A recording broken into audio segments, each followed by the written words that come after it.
Press meet डाकिବାର କାରଣଟା ହେଉଛି ଏ 2 ଦିନ ତଳର ଘଟଣା ଗୋଟେ ଘଟିଯାଇଛି।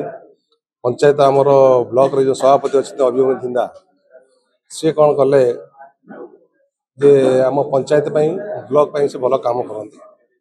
କିନ୍ତୁ ଗୋଟେ ପୋଷ୍ଟ ଆସିଲା ସୋସିଆଲ ମିଡ଼ିଆରେ ଗୋଟେ ଭାଇରାଲ ହେଇକି ଆସିଲା, ଶିମିଳିଆର ଏମ୍ଏଲ୍ଏ ପଦୁପଣ୍ଡା ଆମର ଜିଲ୍ଲା ସଭାପତି ଜ୍ୟୋତି ପାଣିଙ୍କ ବିରୁଦ୍ଧରେ ପୋଷ୍ଟପେଡ୍ କରି ଛାଡ଼ିଲେ, ସୋସିଆଲ ମିଡ଼ିଆରେ ଛାଡ଼ିଲେ। ସେଟାକୁ ହରିଶ୍ଚନ୍ଦ୍ର ବେହେରା ଦେଖିନେଲେ। ଯେହେତୁ ହରିଶ୍ଚନ୍ଦ୍ର ବେହେରା ଆଗ ଧାଡ଼ିର କର୍ମୀ, ସେ ଦେଖିଲା ପରେ ତାଙ୍କୁ ଖରାପ ଲାଗିଲା।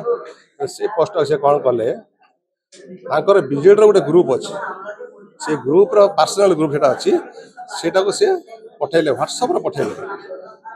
ଧିନ୍ଦା ବାବୁ ଆମର ଏ ସଭାପତି ଧିନ୍ଦା ବାବୁ ସେ ହ୍ୱାଟ୍ସଆପ୍ଟା ଦେଖିଲେ।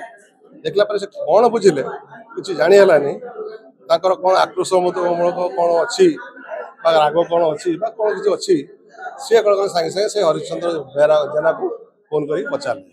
ହରିଶ୍ଚନ୍ଦ୍ର ଜେନା ମୋତେ ଫୋନ୍ କରି ପଚାରିଲେ ଯେ ତୁ କାହିଁକି ଦଳ ବିରୋଧୀ କାମ କରୁ?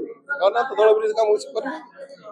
ସିଏ ଯେହେତୁ ଆମ ଦଳ ଲୋକଙ୍କ ବିରୁଦ୍ଧରେ ସେମାନେ ଛାଡ଼ୁଛନ୍ତି, ତେଣୁ ଆମ ଦଳର କର୍ମୀ କେମିତି ସୁପ୍ତ ଭାବରେ ଅଛ, ସେଟାକୁ ଚେତେଇବା ପାଇଁ ଛାଡ଼ିଦେଲେ। ତେଣୁ ବନ୍ୟା ହେଉଛି, ବର୍ଷା ହେଉଛି, ତ ଲୋକଙ୍କ ପାଖରେ ଯିବାର ଅଛି, ଆମେ ଚୁପଚାପ ବସିଛୁ।